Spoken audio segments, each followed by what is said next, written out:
Hello everyone, and welcome to Career Journeys Revealed. Today we're excited to talk with someone whose fingerprints are all over the modern web, Hugh Williams. From Google to Microsoft to eBay, Hugh's career has shaped how millions of people experience technology every single day.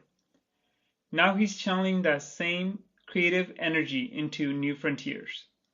From advising companies to co-founding Code for School, which is an Australian nonprofit teaching kids to code, and now hosting his new podcast, Tech Overflow, where he's helping bridge the technology gap and raise the bar for tech literacy everywhere. Definitely something to check out.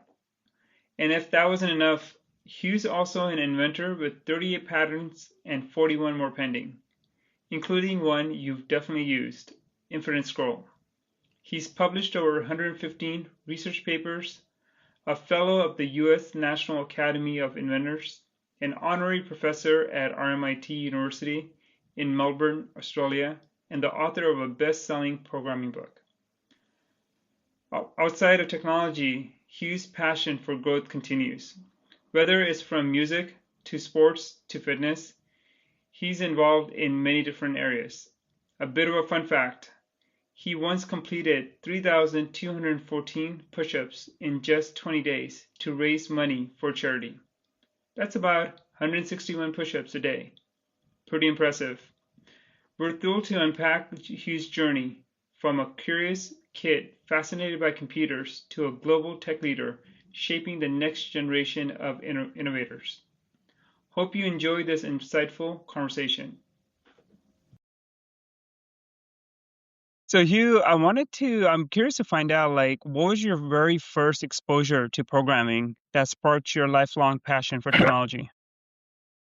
Such a good question. Look, the backstory is my mother and father owned a post office in Australia. So they had these, you could sort of buy a post office franchise, as it were, in this tiny little town. Town had maybe 200 people, and they kind of realized that they weren't really getting ahead. This was kind of it was a tough job, hard work, hard to make money, hard to have a sort of successful family and all that kind of stuff. And so my dad applied for a job at a company called Esso, which is part of Exxon. So, Exxon Mobil.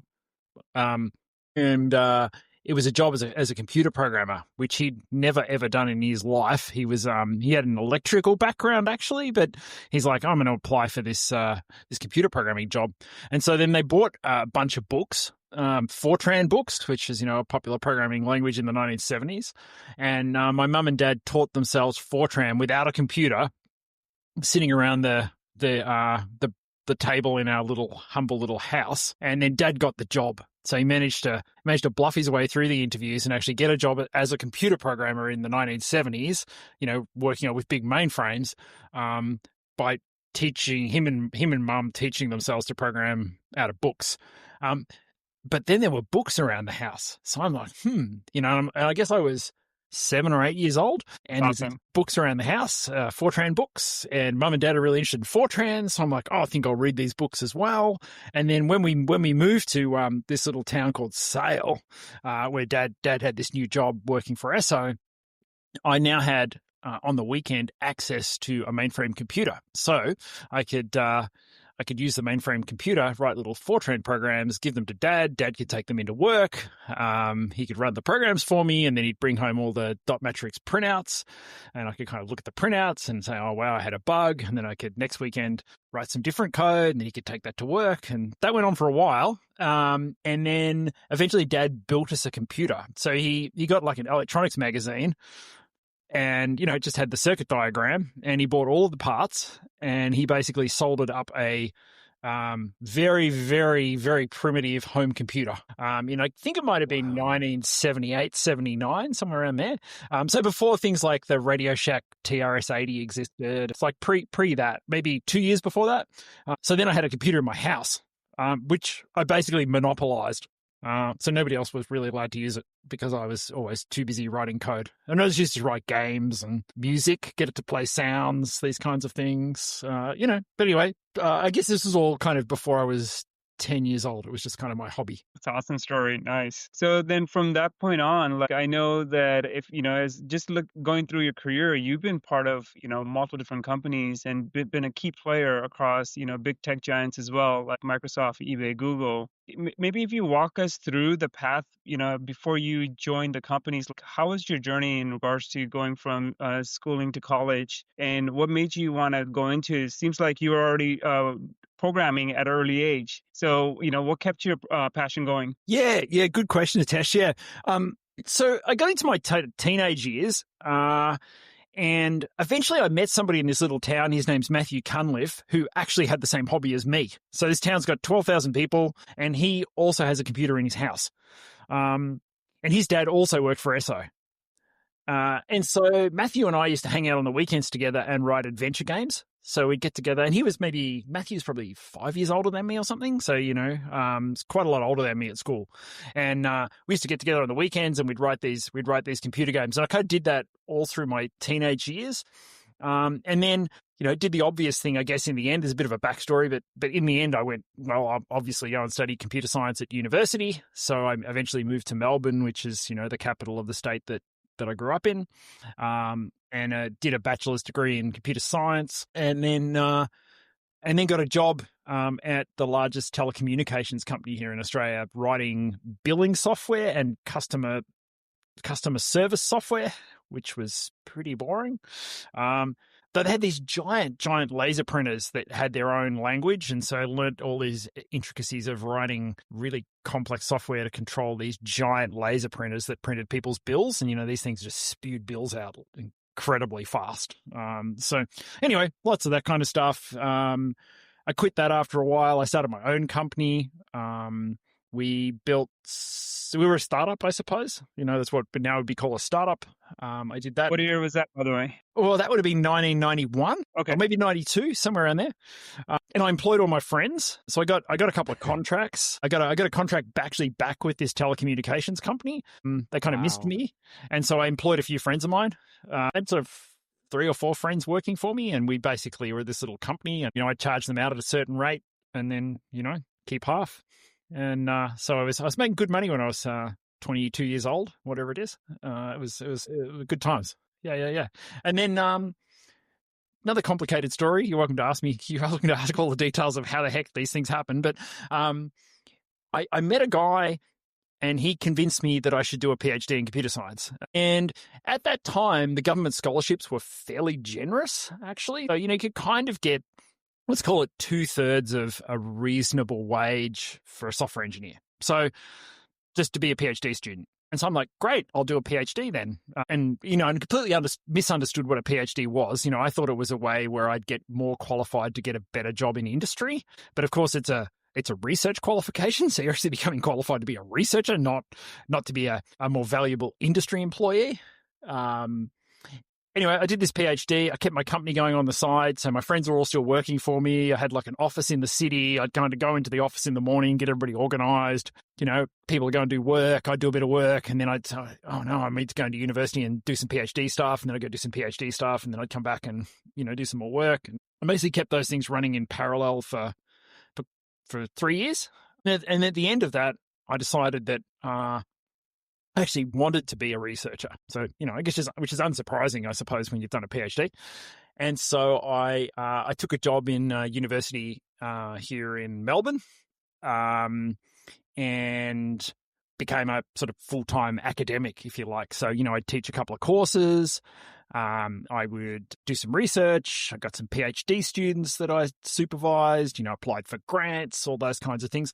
And at that point, my little company kind of faded away. So I kind of went, I want to do this full time, and occasionally I do some kind of consulting type gig, but basically I became like a full time academic, which was quite a twist really after sort of doing a startup and all that kind of stuff. But but that kind of got me towards the sort of the end of the 1990s, I guess. You've done excellent in regards to some of the roles that you've taken up at some of these tech giants. So like maybe I know you started off with Microsoft. Maybe if you could walk us through that journey as you came in, and I believe were you an IC initially, and then did you move into management? Yeah, that's right. Maybe just sort of tell you quickly the story of getting to Microsoft from being an academic. Actually, I'll wind the story back a tiny bit. So I got approached by Google in 1999, and they said, "Why don't you come to?" Oh, wow! They're like, "Why don't you come to Google?" And again, like, I'm a search researcher. I'm working on hardcore search stuff. It's very applied, the work I'm doing. So I went over and had the interview loop with Google in '99. Got a job offer from Google. Nice. But at that point in time, it just wasn't the right time in my head to move to the US and do that. I was on the cusp of getting married. I was pretty happy doing what I was doing. I'd also say at the time, search was a terrible business. So these things are awesome in hindsight, right? But this is a point in time where every search engine company there's ever been has failed. It's gone broke. And now there's this new company that's got this clean, fast, cool search interface, but it doesn't have a business, right? So the ads business hasn't been invented at this point. It's just it's a loss-making company that has a really good search engine that everybody loves. So, and the job offer, I'm sort of over-explaining this because I obviously regret not taking the job offer, but the job offer was like less money than you needed to rent an apartment in the Bay Area, like less cash than the rent. And who knows what these option things are worth, right? Like hopefully they're worth something, but I'd actually have to, draw down my bank balance to live. So I'm like, this doesn't seem, and I'm about to get married and I want to have kids. So I'm like, this just doesn't seem like a very good idea. Like this is this is going to be difficult. They tried really, really hard to get me to come. So they actually offered my wife a job in the end. They said, why don't you come work in the finance department? Because she's an accountant. They're like, hey, we'll give her a job too. And they went like, oh, maybe we should do this. So they tried really, really hard to get me to come. But in the end, I went, no, I'm not coming. But this is kind of in the back of my head now, right? Like that, I guess I've got validation that I'm get a job in the US and and that's something we could do. So then if I wind forward a bit, and I'm sorry I'm taking a long while to answer the question, but I made the context interesting. In about 2004, at that point I was married. At that point we'd had our two daughters. I think I had a different set of kind of motivations in life, and one of which was I really wanted to get ahead. I had a big mortgage. We built this house. I owed the bank $300,000, which was a lot of money.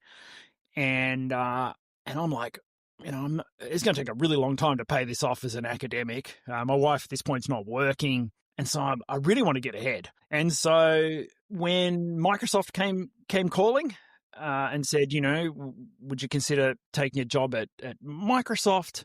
And I went over and met the team, went through the interview process and got the offer. I went, hey, we could pay off our mortgage in like 3-4 years. Like if we save really, really hard. And that's a lot shorter than 20 years, So my wife and I decided that we'd take our very young family and move to the US, move up into Washington State and work for Microsoft. And the kids at the time were, 2 and 1. So it's a pretty courageous decision, honestly.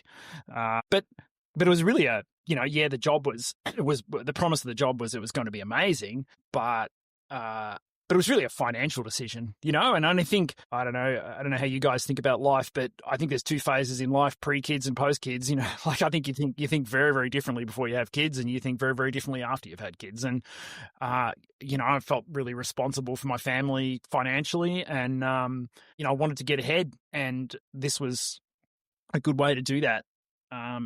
So yes, that's how I kind of ended up over at Microsoft. And you're right, Hitesh, going back to the very start of the very good question. The job was an individual contributor job. So it was basically like a, semi-researcher, but software engineer kind of person. And, I was probably the, 20th software engineer to join the fledgling search effort at Microsoft. Oh, nice. Must have been incredibly scary in some ways because it sounded like you spent most of your life in Australia and then essentially uprooting everything that you knew to come all the way out here, leaving friends, family behind. It must have been quite different.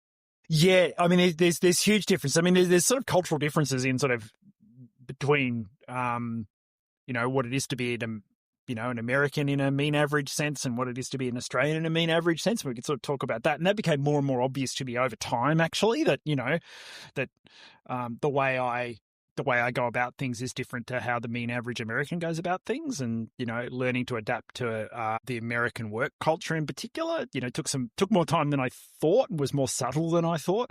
But in terms of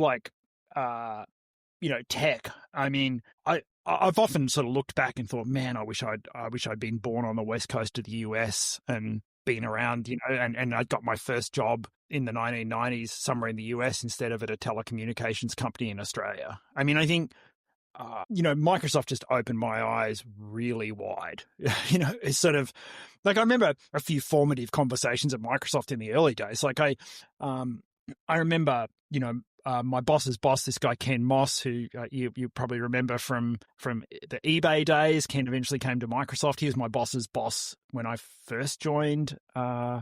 Microsoft. I remember him saying to me one day, 6 to 8 people can change the world, my friend. You don't need more than 6 or 8 people. Go get back to work. Go change the world. My expectations are you will change the world. And that's when I was running the image search team at Microsoft. And things like that, okay, so I'm expected to change the world, I'm expected to aim incredibly high and do amazing work with a small, highly organized group of people and expect the best from them. And that's what Microsoft expects from us. That kind of thinking is just not how Australian tech thinks. You'd have a big team, lots of meetings, plenty of coffee. You wouldn't have the big audacious goals. You'd kind of cruise along stuff. It'd be a bit bureaucratic. I mean, which I think is characteristic of, so many other places, some places in the US as well as many places outside of the US. But the expectation of Microsoft was like, you are going to change the world. You will have big, hairy, audacious goals, and you will do that lean, mean with a small group of people. And every day you'll bring your A game and you'll do your best work. And we expect you to work incredibly hard, and we expect you to be, delivering at your maximum at all times, was kind of the culture. And, that was a big shock. I mean, obviously, if you're up for that, that's an incredibly invigorating thing to happen to you. You're like, okay, cool. We're going to change the world, and I get to be a big part of that.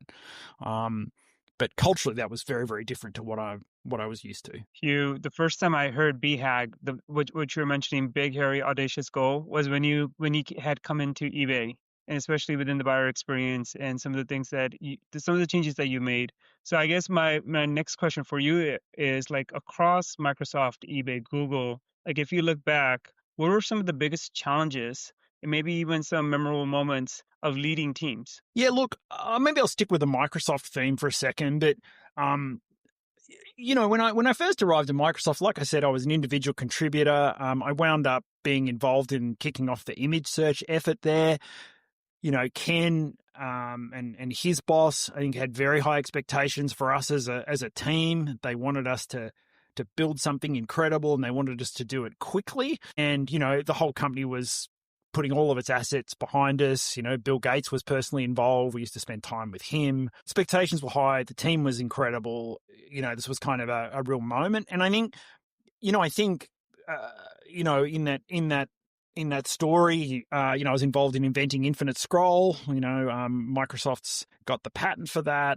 Most of the people who are on that patent are people from the image search team. But, we were sort of pushed to the limit. And I think everybody in that team, and it was a very diverse, sort of heterogeneous team, if you like. It was a really quirky bunch of people, but I think everybody brought their A game and brought a different sort of A game. And I think that group of people did some, incredibly important work. And unsurprisingly, most of them have gone on to have really interesting careers and do really, really interesting things. They've all turned into, really great leaders or really deep technologists or, whatever it is. But, and I'd say in general, we kind of stay in touch too. But I think that was one of the most special experiences. I think at the time I thought it was really, really hard. Lots of bad things happened. It was really, really tough. But when I look back, I kind of go, hey, we worked really, really hard, and we really brought our A game, and we did it as a team. And, I have a lot of fondness for that really early time at Microsoft. It was amazing. Nice. I know, talking about patents, just for our audience, Hugh has 38 US patents and you have, I believe, 41 pending at this time. Yeah, something like that. Yeah, You that's wonder, awesome. you wonder what's going to happen with those pending ones. I guess they'll probably stop pending at some point and go away or turn into patents or something. Who knows? So, Hugh, based on, the different kind of, work that you did across the different companies, and I know you also had career pivots over the years, and now you're doing a lot more on the advising role. Like, how did you pivot towards that? I mean, look, I was hiking in the hills near my house in California in 2016 with my beautiful wife, and we were walking along and we were doing a little bit of estate planning stuff, because we're sort of thinking about, we should do some estate planning, should have a will, all that kind of thing. And I said to her, "What would happen if I got hit by a bus? Like, what would you do?" And she said, "Oh, I'd just move straight back to Australia." And that was at a point when we'd lived in the US for like 12 years or something. We're all US citizens. The kids had basically grown up in the US. And that sort of hit me a little bit like a freight train. I was like, oh, so this isn't really home then. And so I said to her, well, why are we here then? We've long paid off this mortgage. We had this goal of paying off the mortgage of $300,000, and we've long done that. So why are we here then? The girls, our eldest daughter Lucy's about to start high school in the US. I'm like, why are we here then?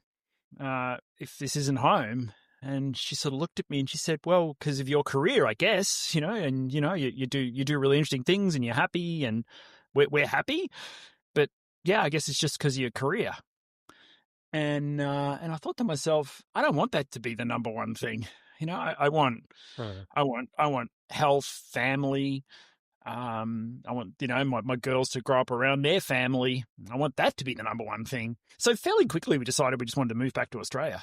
And we could afford to at that point, like I could certainly keep, keep the foot down, drive the career, make more money, be more successful, do more things. I could certainly do that, but I didn't have to do that at that point. And so we just went, let's move back to Australia, which Google didn't like a whole lot. I was working at Google at the time. I hadn't been there that long. I kind of went and saw my boss and I said, I've decided to move back to Australia. And she just looked at me and said, what is going on? And I told her the story. She's a very human person, actually, though. So I think, when I left, she gave me a huge hug, which she'd never done before. But I think she sort of believed that I was really doing it for that reason, and maybe sort of respected me for it in the end. But moved back to Australia, that kind of destroyed my executive career. Like there wasn't really anything I particularly wanted to do here in Australia that was on the same sort of level as the things I'd done in the US. So I kind of fell into doing advisory work. So, I just try and find interesting companies that have got interesting problems where perhaps some of the experiences that I've had are helpful to those companies, which of course you guys know is all about working with people you want to work with, basically. Like, you talk to somebody and you say, oh, we got heaps in common and I could really help you. And they're like, hey, I really want help. And then I kind of end up connected to a company for a while. And, usually it's talking to TOs, CPOs, teams who are working on things that I know something about, and just spending time with organizations, really trying to help them, be successful in one way or another. But I've kind of fallen into doing that because my executive career kind of ended, really. Okay. And I like it. I'll tend to work with a company from anywhere from maybe a year through to 5+ years, depending on, how that work evolves and whether I still feel like I can be useful to the company.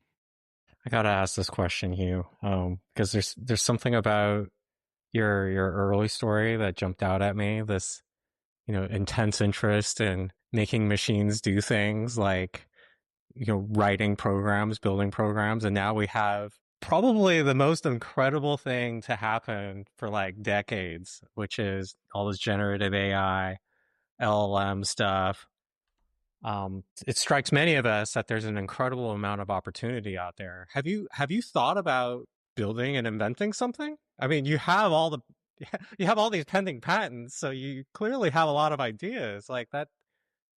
Is that a thought of yours? Yeah. It is, Han. And look, every now and then it gets to the top of the list, and I think I should just start something with a couple of friends and just really go for it. And I think I'm not too old to do it. I think though that, the reason I haven't though is, if I kind of look at myself in the mirror and think about it for a while, what I realize is that, if you do a startup, you better be serious about 7 years of dedicated hard work. Like that's sort of the reality, right? Could maybe you work for a year and a half and you get acquired for $300 million and then you serve out your 2 years or 3 years and, you sail off into the sunset. Can happen to people.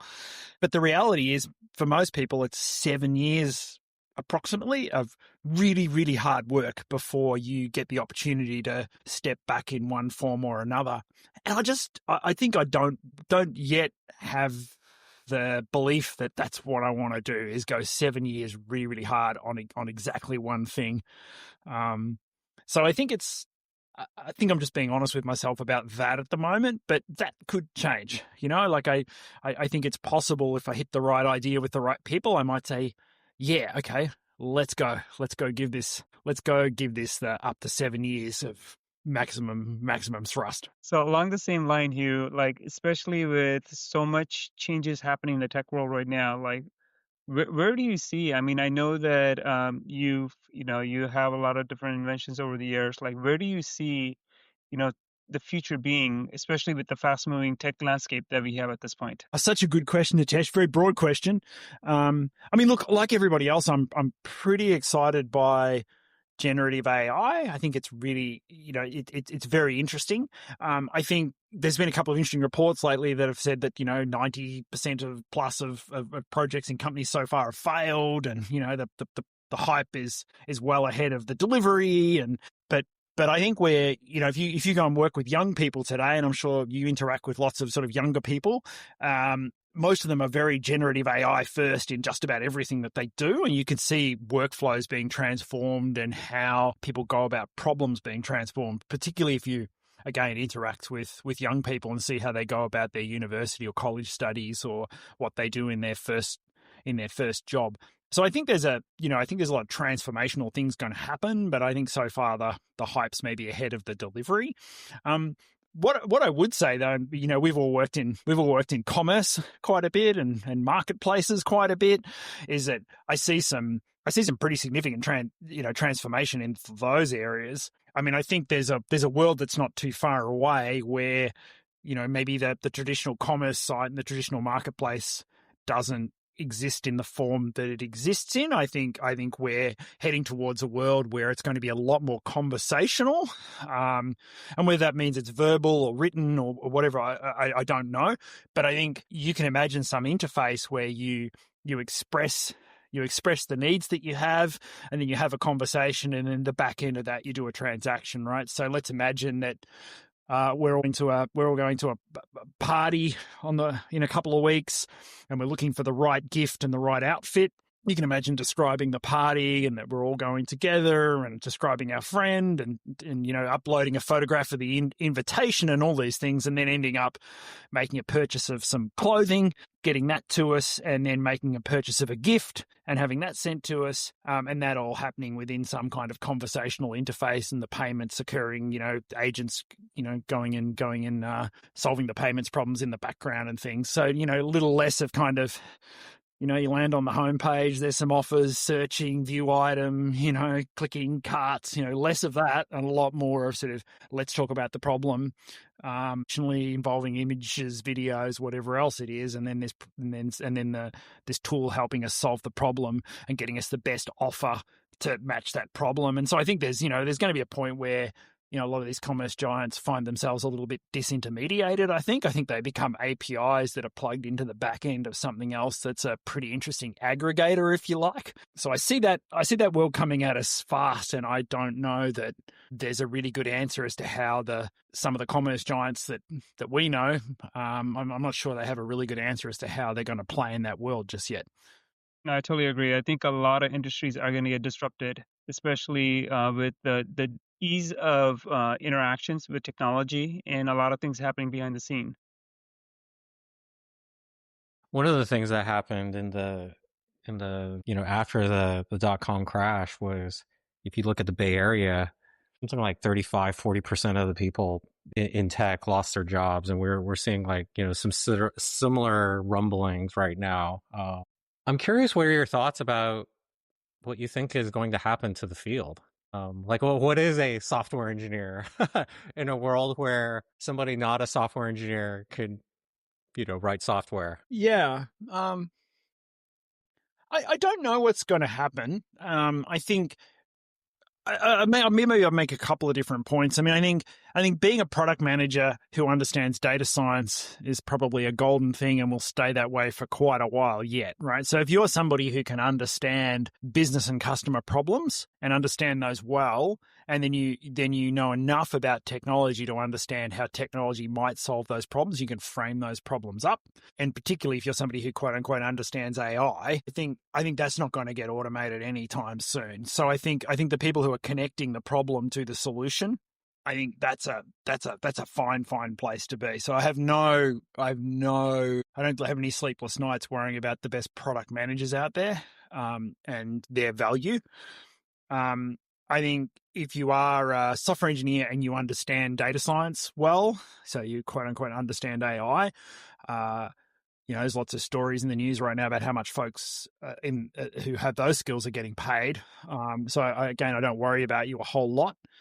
I think junior people are really interesting. There's some companies overreacting, saying let's stop employing junior people. But if you want to employ people who understand how these tools can make you productive, then you employ junior people, right? You don't have to run them through an education program to sort of get them to use quote unquote AI. They already are, right? So I think junior people are really, really interesting. And I think very senior people are still really, really interesting in software engineering because, these tools aren't capable yet, maybe, of architecting large systems and thinking through all the issues that come with a large system, so thinking through sort of legal issues, security issues, scalability issues, process issues, these sort of large sort of problems. And so you need seasoned senior people to think those kinds of things through. So I'm not too worried about the senior people. I think junior people are incredibly interesting. Maybe the people I'm worried about sort of is the middle level, the people who sort of aren't experienced enough necessarily to architect big systems and solve large problems. They may be a little bit slow to adopt the new tools. They're like, I'm not sure about these new tools. Why do we need them? I've always done it this way. I think, I don't know. I worry about those folks in the middle a little bit, And I think, again, the other interesting thing about junior people is they can be as productive as these mid-level people really, really quickly if they're using these tools in the right way. So you can kind of get junior people who are as productive as senior people, and senior people who aren't as experienced as the sort of distinguished principal, really senior level people. So I worry about that sort of middle band a bit. But I don't know what will, I think these tools have evolved so much in 6 months. I don't know what. I guess we're asymptoting to something, but I'd be really interested to see if we had this conversation in a year, kind of what the field looks like. But I bet we'd be still having a conversation. We're saying, gee, it's a good time to be a product manager, an A-grade product manager. Gee, it's a good time to still be a senior person because somebody's got to orchestrate this whole thing. I think we're still saying those two things, but it'll be interesting to see what's happened in, the less senior parts of software engineering. You, along the same line, especially when you're talking about emerging technologies, I know that you co-founded Code for School, and this is a nonprofit where you have hundreds and thousands of students who are, enrolled in it and learning about coding and programming. Do you see, in regards to, especially with Gen AI, the impact that it's having and building them up to be able to join the workforce? Is that what the program helps, the nonprofit? Yeah. What it's about, Hitesh, is, thanks for bringing it up, is Code for Schools is really about making sure that Australian students get a good education in what we call digital technology at school, and we aim at middle school. So we work mostly with middle schoolers, and what we're really making sure is the teachers feel equipped to help those students with their digital technology education. And I think that's really important today. And I think that'll still be really important in 3 years or 5 years' time, because at some level, what the students are learning is very fundamental problem solving, right? They're learning how to break down a large problem into sub-problems and break those sub-problems down into steps. And yes, they're expressing that in Python code, so that's great. But really, it's about fundamental problem solving and learning simple things like, the programs flow from the top to the bottom, that they have loops, that they have decisions in them, what a variable is, the kinds of basic, but really basic building blocks of computer science. And of course, those things aren't going anywhere. Having that sort of skills in your toolkit is important in any career you choose.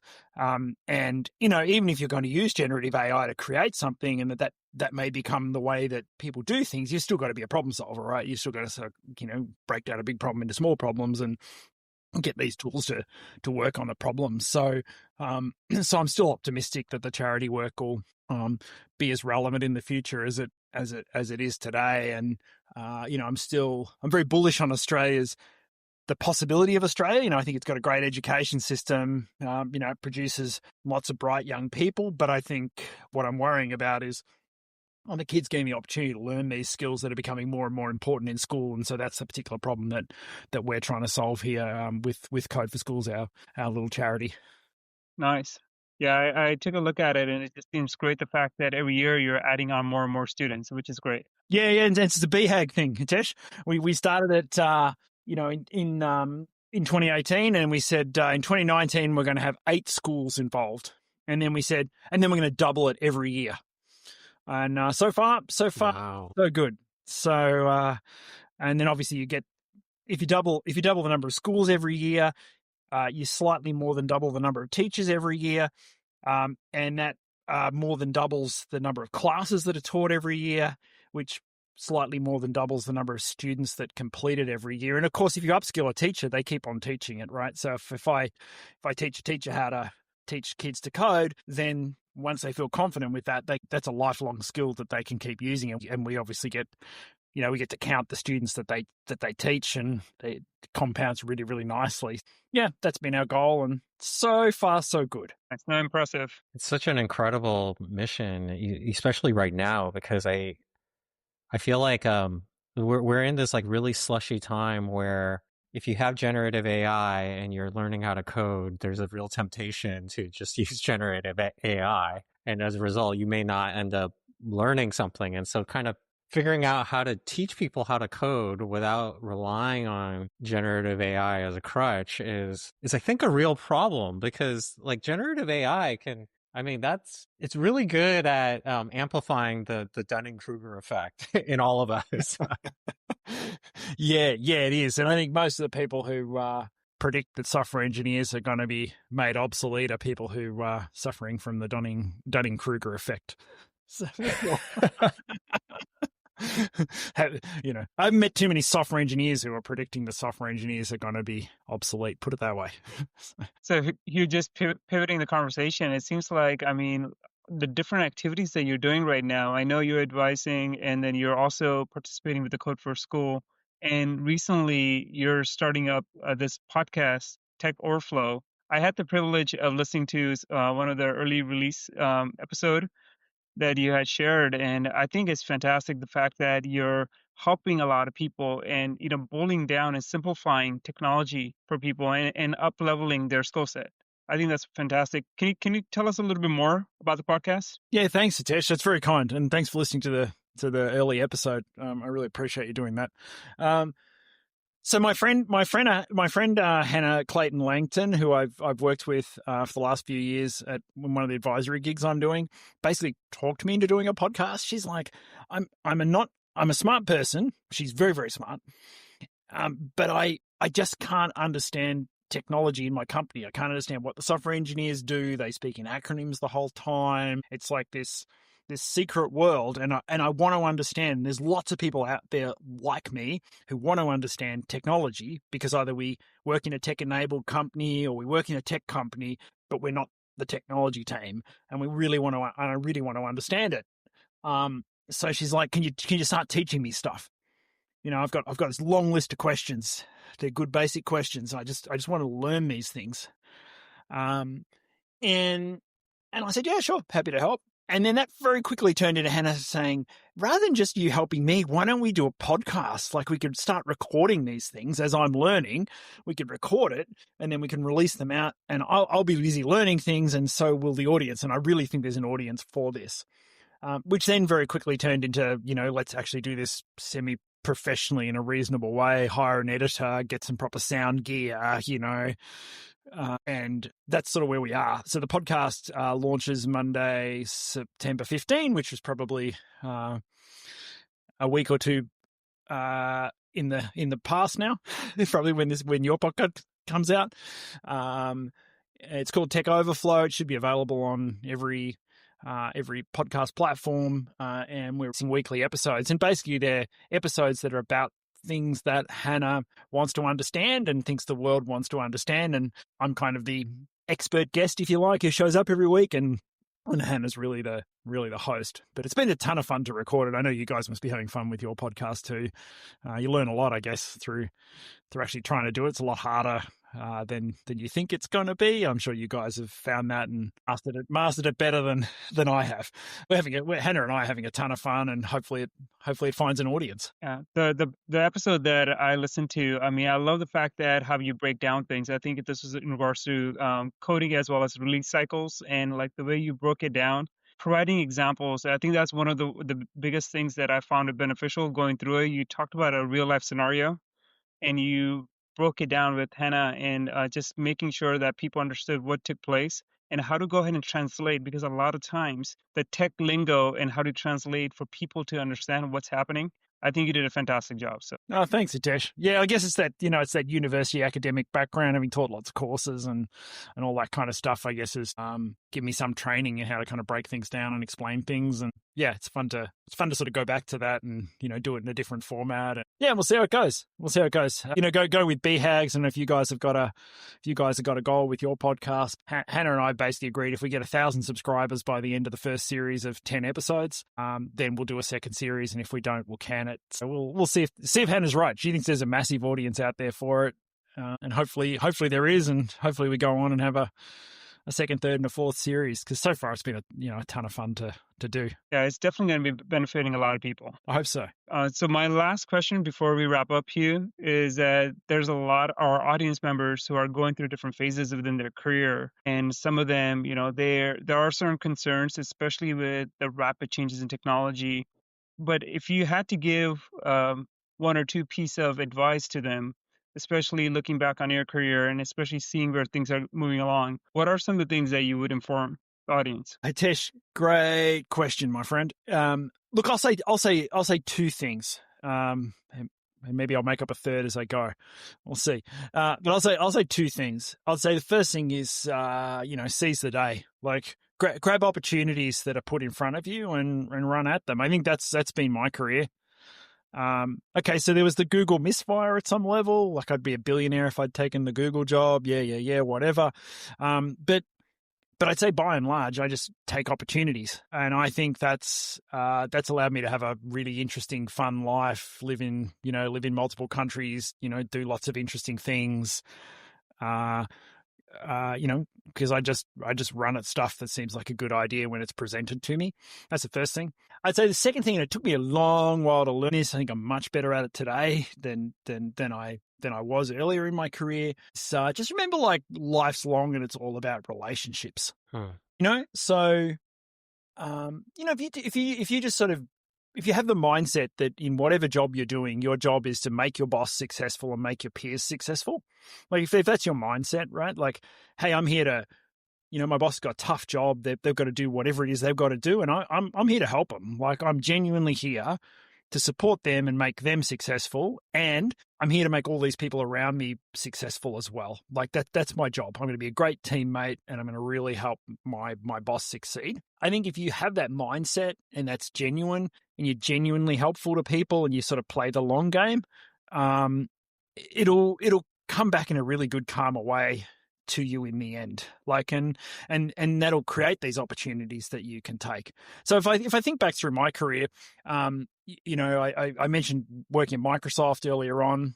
Boss's boss was a guy called Christopher Payne. So he was the vice president at Microsoft who started search at Microsoft. So he convinced Steve Ballmer and Bill Gates that, search should happen at Microsoft. I didn't really know him that well at Microsoft, but, I worked really hard on image search. Image search went well. And then he did a startup. Startup got bought by eBay. First thing he did was call me.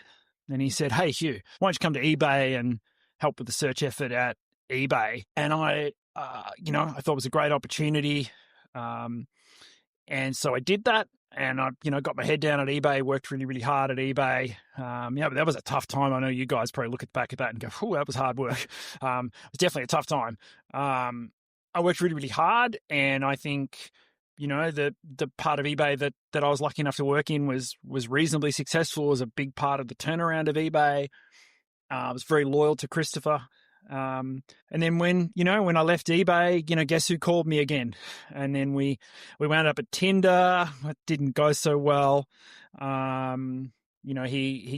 ended up leaving. Then I left. And then very soon after that, he called me and he said, "Do you want to become an advisor at DoorDash?" And I said, "Yeah, I'd love to be an advisor at DoorDash." And, I did my best to help him out at DoorDash, and that worked out super well for him and for me as well. But, I can give you multiple examples of things like that. But I think, these opportunities come because you do the right thing by people. You kind of get your head down, you work really hard, you have their best interests at heart.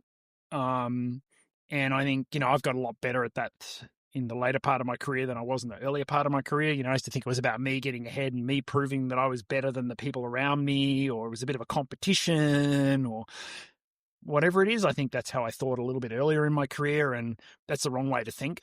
The right way to think is, I'm here to help the people around me. That's my job. And I think if you do that, then opportunities come to you, and then you've just got to seize those opportunities when they come. Don't over procrastinate. Just run at things that feel right with people you want to work with, and it'll probably turn out okay in the end. But so that'd be my two pieces of advice: take the opportunities, and look after the people around you. Thank you so much, Hugh. Hey, no worries, Hitesh. Good to see you. Good to see you too, huh? It was so incredible. I think your last point, really hit home for me, just because I think, thinking back to some of the things that you said, I do think a lot of times some of the opportunities that we have in life, part of it is hard work, but some of it is also the luck that's created from the relationships that you have with other people. And so I think that was a very wise piece of advice. Thank you, Hugh. Hey, no worries, son. Good luck with the podcast. Thank you. Thank you. This was awesome.